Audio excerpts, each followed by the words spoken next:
All righty. I see that everybody's joining on right now.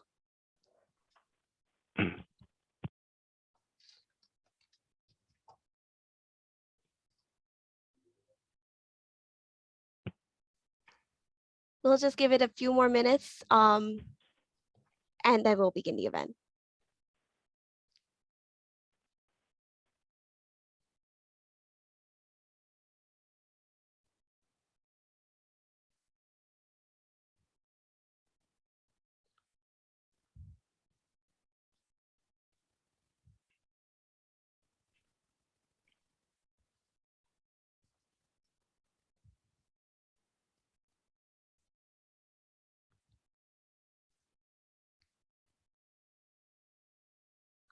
I think we could begin now, right, Jim? Yeah, why not? All Sounds right, great. sure. Cool. All right. So good evening, everyone. My name is Ashley Mangar, and I am the chair for the Academic Relations Committee. I hope you are all doing very well tonight. So last week, we had wrapped up our very last IT mentorship pilot program with a theme on professional development.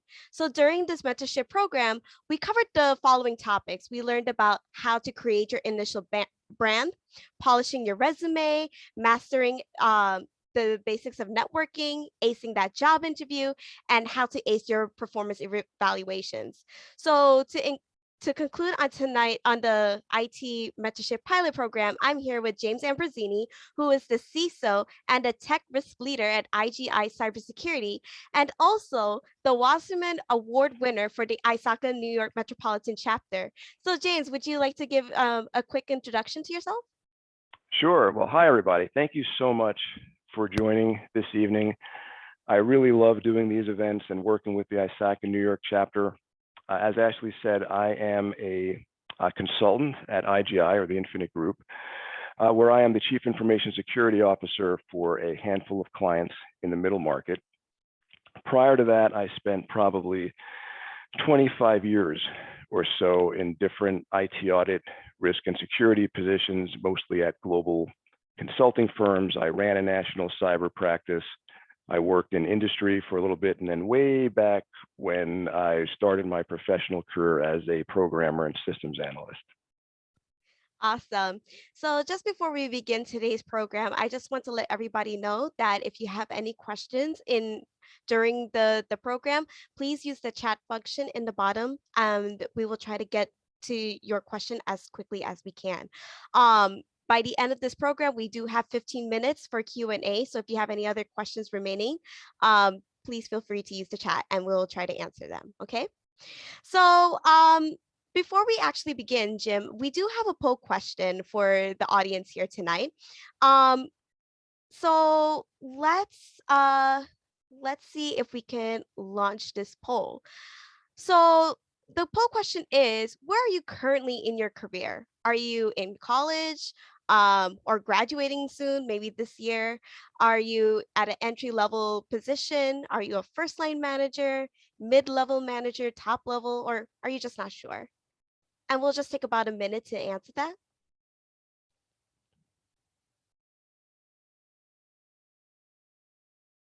I see a lot of people are answering these questions. I can't wait to see. Okay, we'll have like about 30 seconds before we end the poll. And here we go. So let's see the results. Wow. All right, so it looks like we have 2% that are in college, but a lot of individuals here tonight are mid-level managers. It's interesting. It's kind of like a bell. It's like a bell-shaped curve. We have, you know, a little bit of people starting their career, and then a couple at top level. That's good. The top level, I'm assuming you might be my age, so you could, you know, back me up when I start talking about some of the stuff from way back. Definitely. Okay, so let's get straight into our program. So James, before we begin, you know, I kind of mentioned that you're the Wasserman Award winner. So what does that mean to you, being a Wasserman Award winner from Isaka? You know, it is such an unbelievable honor. I mean, it's you know, it's something, you know, you kind of go through your entire career never expecting an accolade or getting an award, let alone one, of this magnitude. And it's just, I feel very blessed, very humbled. I was kind of surprised, but in a very good way. But it's fantastic. I mean, Isaka's always been a special place in my heart in my career, and to be recognized in such a way was just really, honestly, is probably like one of the main career highlights. Awesome. So, you're talking about career here, and tonight's event is about career management and exploring that dark side. So before we begin on that dark side, a lot of individuals here, they probably don't know what is career management and how does that differ from career development? Sure. So, just to kind of back into that, I'd like to just mention there's sort of two overarching themes for career. One of them is the law of entropy, which is basically anything, its natural state is to change and specifically to decline. And this is everything. Our bodies, our physiques, relationships, your house, and especially career. And so what that means is as your career kind of goes its path, you have to constantly work at it in like in anything, in any of those examples, just to kind of break even and keep the status quo. So to keep things improving, you have to work even harder. The biggest myth I was ever told was when I was starting my career and someone said, Jim, you just kind of like, bust your tail in your 20s and 30s and you could sit back in your 40s. Well, maybe back then it was like that, but it is not. I mean, I'm working harder than ever. I'm enjoying myself more, but it's still hard work. The other thing, it's kind of like a change of perspective. When I started my career, I kind of, the template that I used was something similar when I played sports in high school and college, right? It was kind of like, you set a goal, you train, you work for the goal, you achieve the goal, and you repeat. So to me, early on in my career, it was like a sports arena. Well, I learned through some of the various things we're talking about. It's actually, it's going to sound funny. Career is more like a video game that you need to survive. And I really mean that because along the way, there are so many things that could knock you out, like things you haven't seen, pandemics, recessions, financial crises, mergers and acquisitions, all sorts of things. So the career management is not only a strategy to achieve the goals, right? But it's also dealing with when bad stuff happens, because inevitably, you're going to have to deal with stuff if you work long enough. So would you say something like career management works hand in hand with career development? Oh, absolutely. They're kind of like, well, I look at, the career development is kind of like the building blocks. It's like the raw skills. It's like getting your degree, getting a certification. When you take that new job, when you go from one level to the other, you have to build into that, that new level. So I look at career as sort of like, the Lego blocks, the building blocks, career development. The management is how you fit all of those things to achieve your ultimate goal. But it's not a straight path, because all of us here, me especially, I started my career. I mean, I actually went to school to be a doctor. Okay, but then, yeah, that didn't really work out too well in pre-med classes. So the long story was the 80s, and no, I'm not going to get into that. But I kind of had to keep switching things. And I eventually stumbled on the field of IT audit. That's part of the career management, dealing with opportunities. And then I had to use the development piece to gain the skills to continue and progress. I understand. So I guess my question for you is, there really is no such thing as getting that dream job that I've always been hearing when I grow up, right? No, and I would tell you, um, there really isn't. There's no dream anything, because again, that law of entropy, things change. The people, everybody goes into a job maybe thinking they're going to stay there the rest of their career, but things change, right? And that's okay. And also, I can tell you one thing is that focus on talents and not dreams and desires. I know it sounds contrary to what we were taught as kids, like, be what you want, dream it, live it. It doesn't really work like that. If you focus on talents, you will be successful, you'll get paid for something, and you will increase your desire. Otherwise, I've seen people derail themselves for years doing what I call Peter Pan syndrome. They go from one dream job to the next, pursuing all sorts of different things. And, then they're like, 30 years old and still living at home and can't afford a mortgage. I'm saying this. I've seen some extreme examples. I think talent wins. I see. So if you take the whatever talent that you have right now and you try to hone and polish on that, you can really develop into something better for the future, right? In your Yeah, career. exactly. And also the thing you keep in mind is that there are, the career is a journey, and there are unknown talents that you might have that, that anybody would have that wouldn't become realized until you're given the opportunity, whether it's public speaking or management or analytical skills, right? And so that's why it's like you have to kind of, be a little bit light on your feet and keep somewhat of an agile approach. But when you find something, you know, there are days when you love your job, there are days when you're like, oh God, but overall, when you're getting paid to do something and you're doing it well and there's a need for it, it will spur desire and ambition, and it will create other type of success. Awesome. Okay. So how has career management changed from the post 1990s recession to now? Well, it's been a major. I mean, it's completely different. And anybody who, so I started my career um, in 1990. So I graduated college 1990. I graduated a year late because I was doing pre med. Didn't really work out. And I entered a world of no jobs.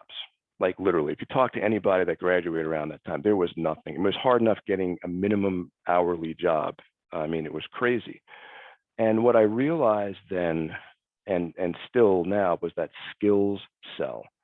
So I went back to school because I was tired of trying to apply for jobs. I had a liberal arts degree, which actually came in very handy later in my career, but in the middle of a recession, um, with the war that just ended, and there was an incredible lack of opportunity. So we did things. So back then we did whatever we could. I mean, you wouldn't believe the jobs I took. I mean, I was a security guard, I sold cars, a landscaper, fitness instructor, karate instructor, some of these at the same time before eventually, and that this is when I was pursuing some of these, like my dream jobs, some of those things. But, eventually I went back to school for computer programming, and it was like, I went from not being able to get like an $8 an hour job to being interviewed at like Morgan Stanley and the top firms.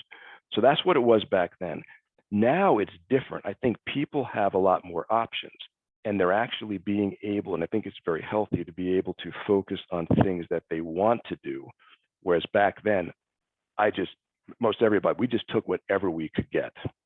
So you think that those careers that you took before you got that first, real job, Yeah. those skills help you develop professionally?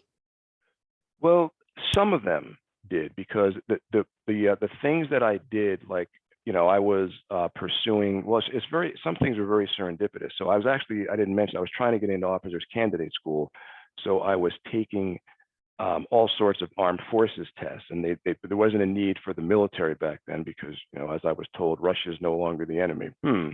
How's that working out? But anyway, be that as it may, um, studying for those tests, ironically, led to some other things. Actually, that one thing helped me get into that computer programming school. I walked in, they gave me a test.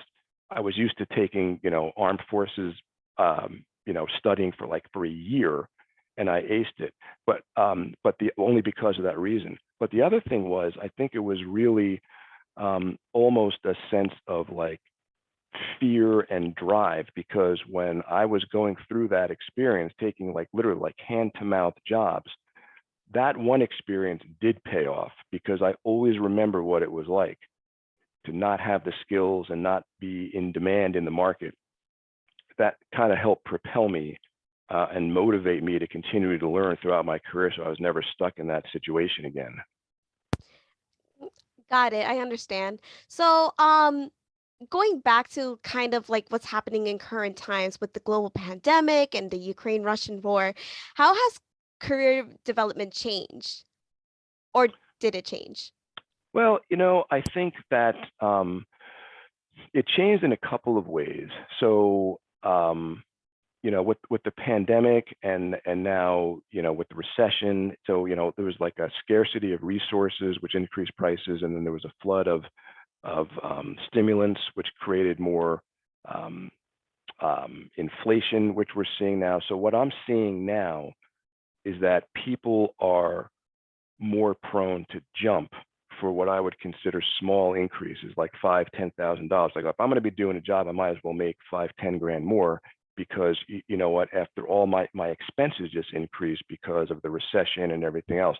Back then, if you had a job, you just hung on to it with like dear life until something like forced you out because it was so scarce. I think that's one thing. Got it. So could you tell us a little bit about your career management experience during the dot-com era and the subsequent crash? Yeah, I was laughing. I'm laughing because it was unbelievable, the dot com. Anybody that's went through, there was no other time in history. So first of all, it created this massive sense. I think it was Al Greenspan quoted, irrational exuberance, right? So everyone was like paper millionaires, right? There was a saying, Rockefeller said, if when you start getting stock advice from the person that shines your shoes, it's time to get out of the market. And that's what happened. I mean, literally everyone you met, clients, my barber, a cashier, were all talking about how rich they were going to be, but with all these like stocks and like buying these like companies that had like vaporware, right? But the one thing that was interesting, it sort of permeated the job market, because people were leaving good jobs, leaving top-notch business schools, big eight accounting firms, consulting firms, like jobs that you would kill for, to go into these companies. And I remember several people I worked with were like, hey, Jim, we're going to go become millionaires, work for this .com. Like, really, what are you going to do? And this guy was like, well, I'm going to be like the chief strategy officer. And I'm like, dude, you're 23 years old. Like, no offense, but like, what do you know about strategy? And I met his and your CEO is like 27-year-old, and he was like a Java developer. Like, Jim, you're too conservative, man. We're gonna ride this wave. So because of that previous experience that I had, like not having a job, I was working at a big eight accounting firm. I was good. I'm like, I just can't risk, you know what I mean? Like, I was getting married. And so people were flooding into these companies without really analyzing. It was almost like not greed. It was just, again, irrational exuberance. And I think if people step back and focused on skills and learning, where if they said, what am I really going to get out of this other than 5 years of sweat equity, I'll be worth $10 million. Yeah, it doesn't work like that. So the people who stayed, like I felt one thing I learned big time was the value of time in a career, because I knew what the IT audit and IT risk was just emerging, and I knew what you could make in that field. And I'm like, you know what? I'm kind of good doing this, and I'm happy with what I'm doing. I don't want to go chase rainbows and lollipops. And all of those people, now granted, they were young, that affected more of younger people. Everybody who did that, they've kind of lost 2 or 3 years of their lives. I'm sure they said it was a great experience. That one guy I mentioned who, left to become the chief strategy officer, he's the CEO of a global company. He did fine, so everybody made out well. But for me, I just wanted to focus on time in the career. Yeah, You mentioned about financial crisis. yeah, I did. So that's like, now it's like 10, 12 years ahead. So this one affected more middle-aged and older people. And, this one was there was a little bit of greed. So let me explain what happened. So we all know, what happened. Home prices rose and created this like massive glut, and then the market, collapsed. Part of what I learned, and I would pass this on to anybody, is do what makes financial sense. So a lot of people who got caught in the wave on the wrong side of this thing, they would do things like, they bought their home for like 250, 250,000, and now on paper it's worth like 500, right? So they would refinance, take out 60 grand and go buy a BMW or something. And I'm not telling people how to live, but I remember, a lot of people were doing that. I'm like, dude, you need a, $60,000, $70,000 car to drive 2 miles to the train station to go in New York? Jim, you're too conservative, man. Don't real estate prices are always going to go up. Something struck me as like, there's no way. I literally had this feeling like this can't, my house can't get any more than this. But anyway, what happened though, from the career side, people got fat, dumb, and happy. So you had a lot of these like middle management or upper management that were getting paid a lot of money for doing nothing. I mean, I'm not kidding you. Like, I remember my neighbor, he was bragging, like, he used to see me come home working, going for a master. He's like, oh, you should get a job like me. I don't, do anything. I make all this money. Well, what happened was when the economy collapsed, there were massive layoffs. Like people like that were thrown out. The consulting firm I work for, which is a global firm, we cut 60% of people over like 2 days. And I think the only thing, the reason I survive and some others, and part of it's luck, but like, I was good at my job, but a lot of other people were good at their job too, but I always was proactive. That was the other lesson. I mean, like I always, like when we were not having work in consulting, it's like, the death march, right? If people aren't billable and they're extending out, it's like, this is only going one way. We tried to do things internally. We created new audit programs. We did internal training. I set a whole strategy to sell. And honestly, I thought I was going to get laid off several times during that period. And then miraculously, I would like sell a big project and keep the team busy for a while. But yeah, that was a tough one too. So do you think, with current times, again, the global pandemic and the Ukraine-Russian war, history is kind of repeating itself? Well, it's tough to say. Originally, when the war started in Ukraine, and looking at all of the stuff, like I do follow economics a little bit, and coming off the tail end of the pandemic, it's just a straight economic formula. You flood the market with money, and it creates more of a demand for resources, which increases the prices, which increases, I'm not going to give up an economics lesson, but there's a lot of tightening. And I actually thought we were headed for some big disaster because, you hear a lot of gloom and doom. And I still see people read things that like, this is the top of the market, and we're in for a correction. I've been through a couple of those. They're not fun. So I think that in a way, it is repeating itself. I think there's a lot of new things out there that are creating. I don't want to say irrational. It's creating exuberance, like what do you call it? Like like Bitcoin and some of these other things. And I'm not against those things at all. In fact, I know people did very, very well. But there's a lot of things going on, and just for me personally, I'm kind of like tightening back. One of the things I learned when I worked at Bear Stearns was from the CEO. Like we had a record year, right? Made more money than any firm, even some combined. He sent out a memo and said, you know what? Even though we had a record year, by the way, I'm canceling all staff's what do you call it? Like supplies, like pens, papers, but because I'm going to save $40,000 a year.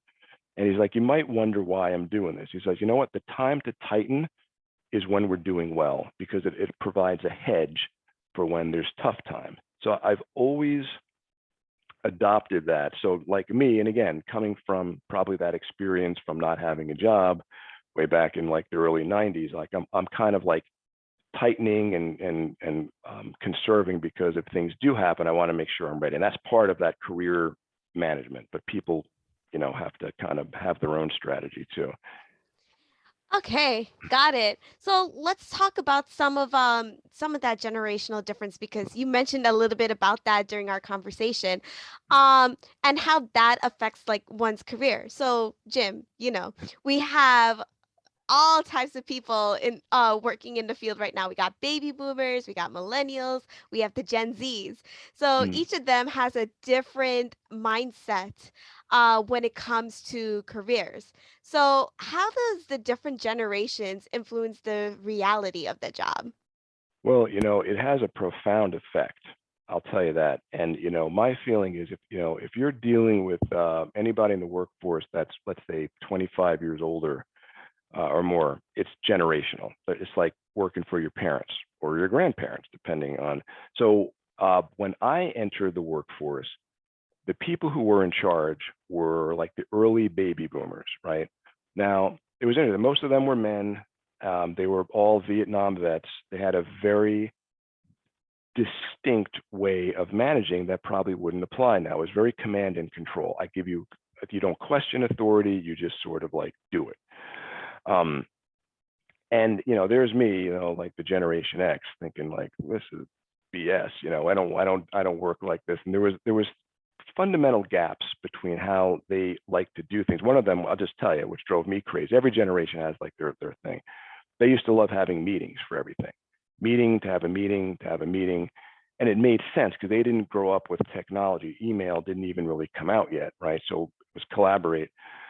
And one day, I guess my boss probably saw, or I made some comment, and he pulled me aside. There's two things I wanted to add to this. He said, the first thing was kind of like try to like cut me down a little bit, which I deserve. He said, you know what, Jim, when the sign out the building says Jim Ambrosini and Sons, you can do what you want. Until then, you shut up and do it the way we do it, or you can go get another place to work, find another place to work. And honestly, that was tough love, but it's good advice. But the other thing he said, actually, I think really made a lot of sense. He said, this is a very successful company. And it was made that way by people like us. And, we were working here when you were just, a daydream in your father's head and, or entering the world. So we got a lot of experience and you might actually learn something from us. And I tell you, I really did, because watching them, they had a very different way that they manage risk, that they handle things, their strategy. So I kind of adopted what I wanted. And, when I didn't do the things that that annoyed me. So you always have this sort of interplay. I think now we have a situation. So like, you have like, Gen X is kind of like maybe in the top spot. And this is generalizations. You have like millennials kind of like in middle management, and then you have like the Gen Zs that are coming in, and it's like, oh boy. But I think that what I'm seeing is, and I think this is healthy to a point, where the Gen Zs are actually kind of like pushing back to saying, you know what, I want a little bit more work-life balance. Like that, that ticket you wrote about working like 60-hour weeks to get to the top, that's not me. And as a result, companies are being forced for the first time ever to be like, oh, wow, like we're having a lot of turnover. They mean it. Like we might have to do things. I would just say to people, just be careful about the the jobs that you take. For example, if you go to investment banking, law, consulting, accounting, there's going to be overtime. And even if the firm gives you everything, I've been through this. Oh, we're giving our employees a week off. Well, guess what? One of the 10 clients you manage guaranteed isn't off that week. And so you're going to be taking calls when you're out. So, if that's not you, don't try to force, the parameters of an industry. Maybe you could do things within a company, but just, be careful of what you get into. I can totally agree with that because, I'm a millennial myself, right? But I have worked with some Gen Zs before, and even they would, come to me and they would say like, they have this mindset about just working from 9 to 5, and as soon as it hit 5 o'clock, that's it. They clock out. Um they just don't do anything beyond that. They don't want to collect calls because they're off. That's 5 o'clock. That's their time. So, what advice would you give to, you know, those? Well, I think it's two things. It's so first I would say, there the first thing is I think it's okay to try to set some boundaries, but I would never start any initiative, especially a career, trying to self-handicap yourself. because I would say to them, there's probably situations from your past, like maybe it was like studying for a test or getting into college or doing whatever, where you did have to work hard to be successful. And it's the same thing in a career. I have never seen anything, any industry person center that didn't get to where they were from working really, really, really hard. It was almost like you have a choice. You could work hard and be successful, or just kind of like, I don't want to be derogatory, but like kind of dog it, do the minimum and be mediocre. There's no in between. It doesn't mean you have to like be a slave to work and sacrifice and do all this stuff. But I would say, because if you're not going to put in the time now, when are you going to do it? Like 15 years or 10 years or 5 years later when there's another global recession and you're about to get laid off? And so just be open-minded, and because even if the job is easy right now, there's going to be a time when you're going to get asked to do something that's going to require some overtime. And my advice would be, do it, prove yourself, and eventually you'll get to a position where they trust you enough and you could probably push back a little bit. Definitely. I totally agree with you on that. And what advice would you give to the older generation who has to work with, millennials like me Yeah, and and the Gen Zs? I would say, and we've all learned this, it's a different game now. People enter the workforce, and unlike us, like our generation, who was kind of like, you'd be happy doing, we'd be happy doing like, whatever administrative tasks, and it was always like sort of like an echelon, like a hierarchy. People coming in today, millennials, Gen Z, they don't have time for that, and I don't blame them either. And they're more skilled and they're ambitious, and I think we do have to, use them and give them more, and also recognize the things that are important to them. Because again, like, when we were growing up, like Ashley, like we were talking, way back, we didn't, like my generation, we didn't have a lot of distractions, right? It was like you went to work, and then you either like after work went out to like a bar maybe, or you came home and watched like 3 channels on TV, and that was it. Right now, there weren't like health clubs and gyms and online dating and online gaming and like all these different things, online education or any of this stuff. So people we have to find out. I think the most important thing I would say to someone in charge would be, how do you integrate work into that spectrum, instead of being like, like I abhor the command and control, like you will do this, and you're here during the day and I don't want you on Facebook. It's just like, what, if they get the job done, you have to assume that, allow time for these other activities, because it's part of their DNA, and I think it's healthy and important. So I think we have to keep an open mind. Yeah, totally agree. Um, so kind of moving now down to something a little bit more personal to for anybody. These are some of the questions that I've received from some of the students who had questions. Um, so one of their questions was, who is responsible for my career development and management? No, that's easy. You are.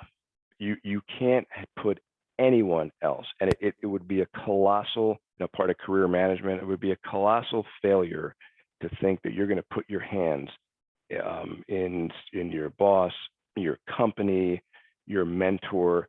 It's all up to you. And if you're not getting the requisite skills or experience, it's time to go. Something that I learned during the financial crisis was how successful entrepreneurs thought about things. And most people go in and they think, well, I'm going to do this for X number of years and blah blah blah. Entrepreneurs don't have that. It doesn't exist, right? Time like that. They think, okay, can I do this for the next 6 to 8 months? If the answer is yes, you double down. No quit. Just boom. No matter what, hell or high water, just keep working. And then when you get to the 6 or 8 month mark, you ask yourself again, is it worth staying? Am I learning? Am I growing? If the answer is yeah, do the same thing. If the answer is no, it's time to go. But again, it just echoes the importance of it's up to you, your career. So what are some tips that you can give to someone who wants to start a career plan, but they just don't know where to start, especially during this time, during the pandemic, when we're all had to work from home? You know, The funny thing is about that, it's well, look, I mean, most people, I was like this too. You kind of like you try to think, what do I want to be, like down the road, and life isn't like that. Like I'm here talking to you from, a guy that thought I'd be retiring as a programmer working for Equitable. And then why is that? Well, stuff happens, right? As if you were asking me how I plan and manage my career, when I got reskilled and I'm back programming, I'm like, well, this is it. I'm just going to, when I went for my master's and I'm doing this, I'm going to be a programmer and this is going to be great. And then it was like, oh, I don't want to do this anymore. Then I switched to something else, IT audit. And I'm like, I kind of want to do, and it was like risk and then cyber. So the point is, your plan or your journey is going to change. So you can't really, you can kind of have an idea. But I would say, hopefully now there's there may be things that you're interested in, and if you're interested and if you could make money at it, go for it. Like focus on talents, try to double down on that. But I would just also say, don't forget about the soft skills. And I'm saying, like, if you could, whether it's public speaking or writing or communication, because those are like super important. In fact, Yep. yeah, I mean, I mean, that was one of the biggest things that we stressed during the IT mentorship pilot program, how important and valuable soft skills are, because that's something not a lot of people actually have, mhm. and they don't realize how powerful soft skills can be in the job, no matter where you go. Well, Warren Buffett, the richest man in the world, said that communication skills is the number one trait, because if you can't communicate, no matter how good you are technically, you're going to hinder your ability to, leverage all of that knowledge. Yeah, definitely. So we have a question in the chat that says, how do you personally know when a company is not working out for you and you should find a different company? Well, again, I think that what I was saying before was like, when you ask yourself that question, can I keep doing this? And you'll get a gut answer, and that gut answer reflects everything, like opportunity, pay, benefits, work-life balance or lack thereof, and also what you're learning. I also think that there's three things. A best recruiter I ever met said that when you look at a job, you focus on really three things. It's like what you're learning from a management perspective, what you're learning from an industry perspective, and what you're learning from a technical perspective. Technical doesn't have to be bits, and it could be technical accounting if that's your thing. But if you look at that and say, okay, what am I gaining from this? What are my trajectory? And if the answer is like nothing, it's probably time to go. Or if you're in such a place where maybe those things are good, but the culture sucks, and I've been in some of those places, yeah, I mean, when culture is not good in a company, and you'll know it, I would say don't even waste your time, because it's you won't grow there. Thank you for the advice. So another question that we do have is, how far should you go ahead and begin your career plan? I think the second you get into college, and then you keep it updated like a strategy, just like a corporation, right? You update your strategy, you keep going with that. It's never too early. It's also never too late, because even personally, like when I was going from the one of the other pieces from the pandemic, it made people um, reflect differently on what's important to them. And I was leaving a banking position, and I was presented with some larger opportunities to do more in banking. But in my heart, and like when I looked inward, it was going into consulting. I really missed that. And so I went back, to my roots, so to speak. But the point is, up until that job, like when I took the banking job, I'm like, okay, I'm going to stay here till I retire, you know, but then I had to change that career strategy again, to say, okay, I don't want to do this anymore. I want to go back. So how do I navigate back? It's a constant, it's a constant cycle. So we do have another question in the chat. What makes you decide to join Isaka, and has your involvement with Isaka changed your career? So I'll answer the second part of that first. The Isaka has probably been, and I'm not just saying this is not a shameless plug from a past president of a chapter and doing this, on Isaka side. It probably was one of the best things I ever did in my whole career, and I mean that.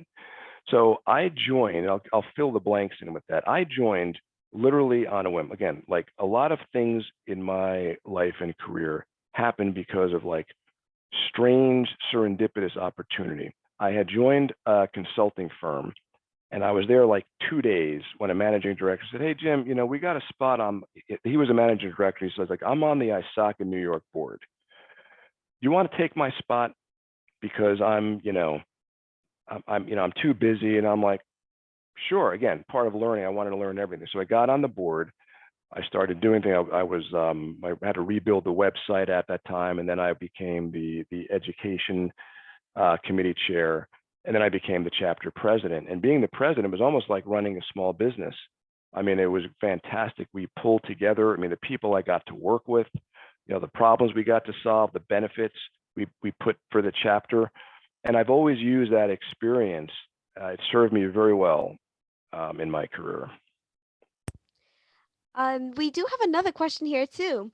As a leader bringing on fresh talent, what are the soft skills that you look for and value the most?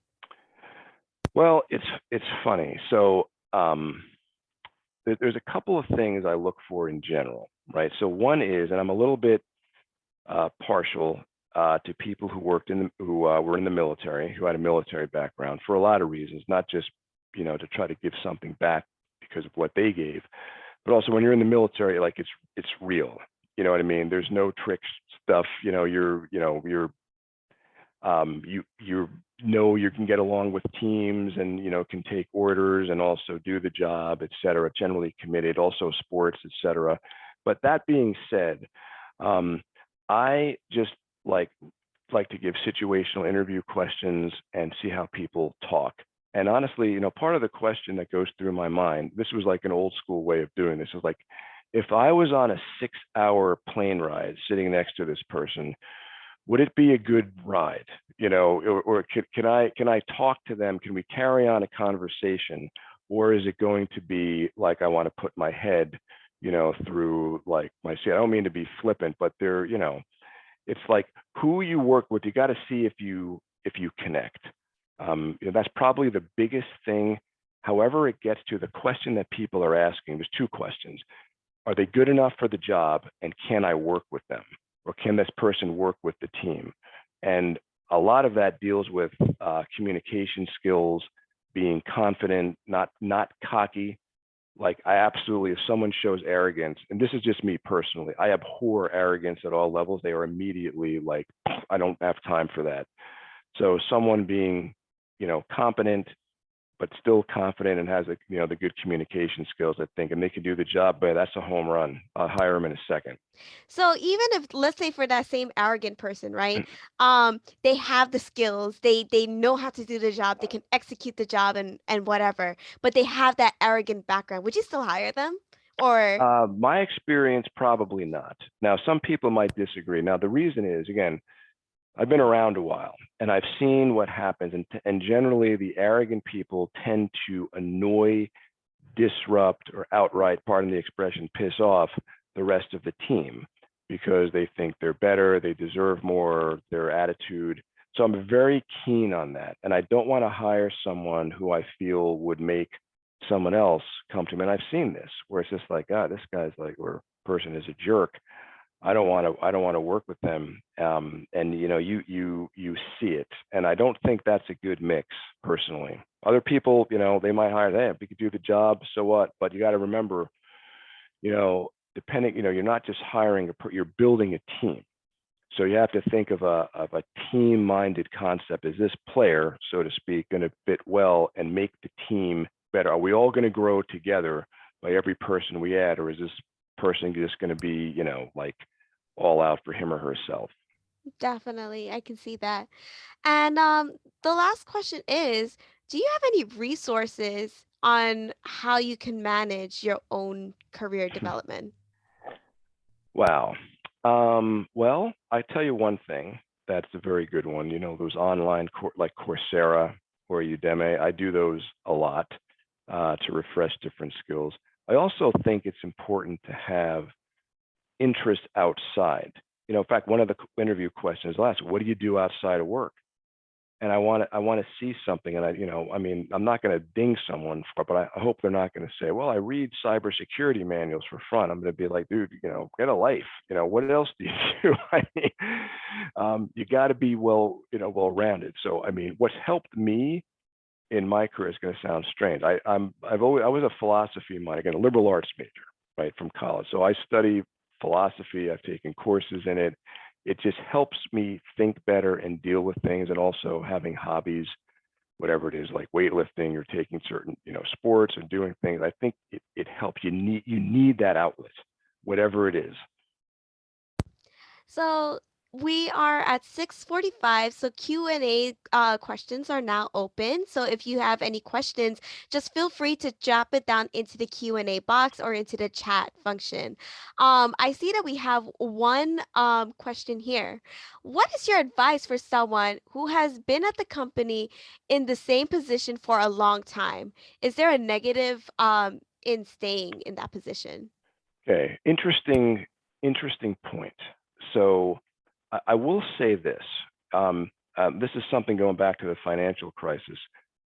And I don't mean you, so just hear. Don't freak when I say this. But one of the things I found was some of the people who were had a tough time getting a job were people who were stuck in the same position. I don't mean stuck in a negative way, because what happened was, it came out. It was sort of like, I remember I interviewed a woman, and she was very good for this position. She was interviewing for an information security job, and she was working internally. Did the same thing. Remember, it was vendor risk management, very hot area. But she did it for 12 years. And what I found was, it was more like, instead of 12 years diversified experience, it was like 1 year repeated 12 times. You see what I mean? So if if that if being in the same job means you're doing the same thing and not growing, I would say be careful.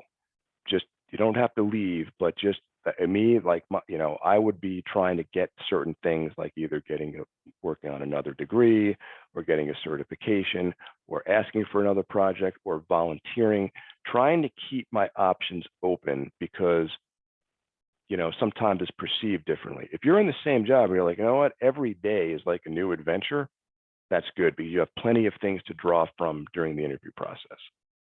So you don't think it's like a bad thing if, like, let's say for example, I'm a director, right? Or the chair for academic relations. And I really do enjoy the position and doing the things that I do as this thing. But I'm not saying anything about Isaka, but I just don't want to be here. I want to go to another organization. So like, but still take that same role and same title. Is that perceived as something bad or You um mean, do you mean like, if you love where you're at, but you want to do something else, like leaving a job you really like to take something else? yeah, and but still holding that same title as a director at somewhere else. You mean, okay, you mean like making sure you get the same. No, Yeah. I see what you mean. I got you. No, I think that could be good too, because you're getting different experiences. Like when I was in the big four, you're kind of doing this, like, the job is the job. Whatever, I mean, a manager at KPMG is going to be doing the same thing a manager does at EY, at PwC. It's kind of like, it's all written into the whole framework. But even if you did a lateral move, the breadth of, like, I'm just using that as an example, the breadth of client experience, the new industry experience, what you're going to learn professionally, who your mentors are, those things could kickstart and put you on a new trajectory. My feeling is this, like, you'll know it. Like, if you feel like you're kind of like stuck in the mud, or if you're going into work with too many days where it's just like, oh God, really, to me, it's time to go. And I've been in those positions. I've been in, and sometimes you have to take it. Like, I mean, during the financial crisis, I mean, no one got raises for like 3 years. There were like, I mean, it was, it is what it is. But I think you got to be careful though, and just try to make the best decision. Got it. We have another question here. How do you evaluate remote work and on-premise work for a point of view of experience gained from others? Yeah, that's a great point. I do.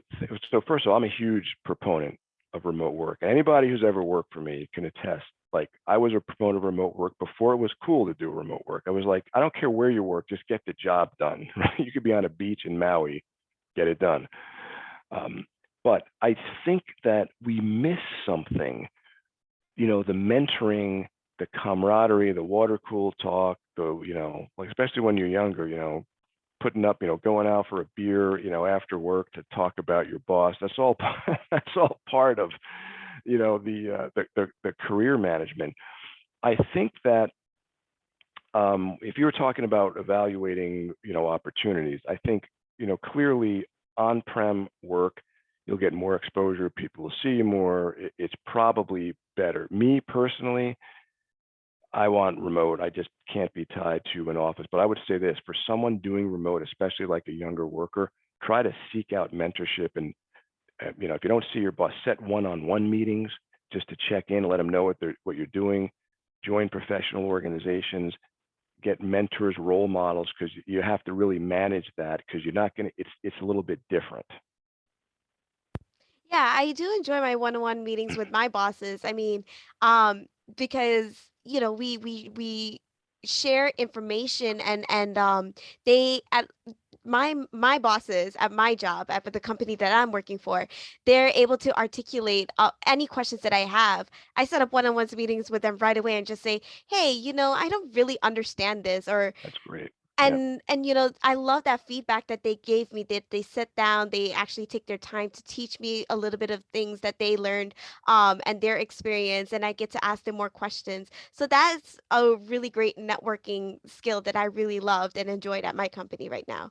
Yeah. And that's a great thing. I'll tell you, they love doing that too, because, I think if a well-minded boss would love to help mentor someone and help someone grow. And if someone wasn't getting that from their boss, if it was like close, like, get away from me, you bother me type of thing, probably time to go look elsewhere. But that's a great idea and great strategy that you have. Yeah, and it also makes me feel like, I don't really miss going in person. I mean, I did in the beginning, but now that we've been home working from home for like the past 2 years, um that feeling of missing to go into the office, it doesn't bother me anymore because I set up one-on-one meetings with my bosses, with all my AICs, because I'm also an auditor as well, and I just have that conversation with them. So it's great. Yeah, it is good. Alrighty, so I see that all the questions have stopped coming in. So I guess Jim, any last word of advice to the audience? Oh, wait, we just got one. Do you recall any experiences where you volunteered your skills as a security professional that significantly advanced your career? And is such work worthwhile, or should one focus more on training? Okay. So volunteering. So here's the thing. I think real world experience trumps anything.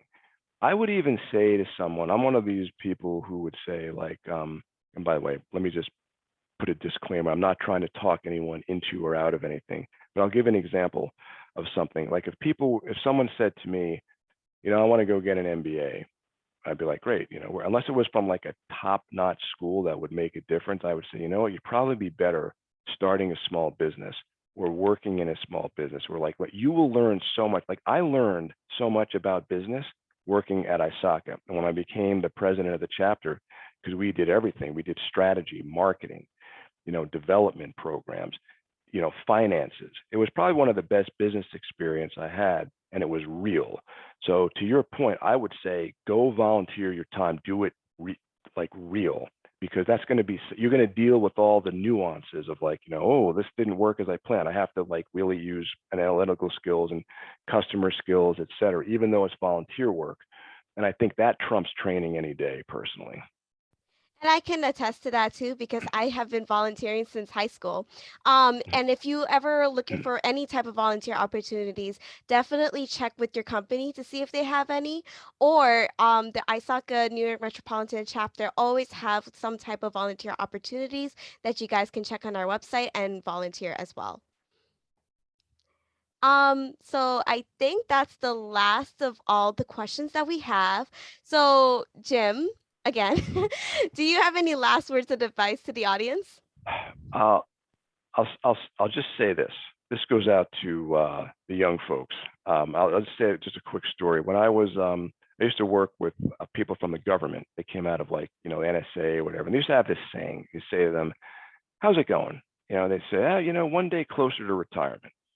And it was kind of like a joke, like making fun of like maybe the punch the clock mentality. So every once in a while, I used to say that to my father, thinking because he was a government employee for City of New York, and one day he said to me, "Don't say that," and I'm like, "Why?"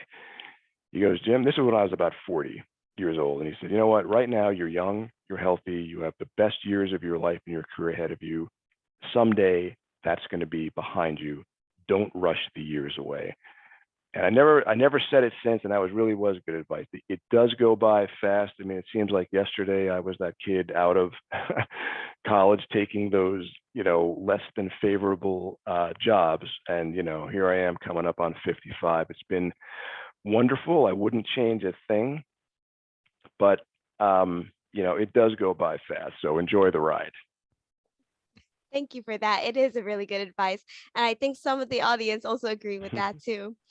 So, since there aren't any more questions, this ends tonight's program. So, we would like to thank everyone for attending to our fireside chat. And a very, very, very, very special shout out to all of the mentors and mentees who participated into the IT mentorship pilot program that we had going on for the past month in March. One last question that we have from the audience is there a way to reach Jim after the session? Yeah, absolutely. So first of all, connect with me on LinkedIn, and feel free to message me. And if you have questions, and I'm happy to, volunteer my time if there's anything I can help you with. I'd love to connect with all of you. And definitely feel free to find me on LinkedIn as well too and connect with me as well. All right, have a good night, everyone. Thank you, James, for everything. Thank you, Ashley. Thanks, everybody. Have a great night. Have a good night. Bye. Bye bye.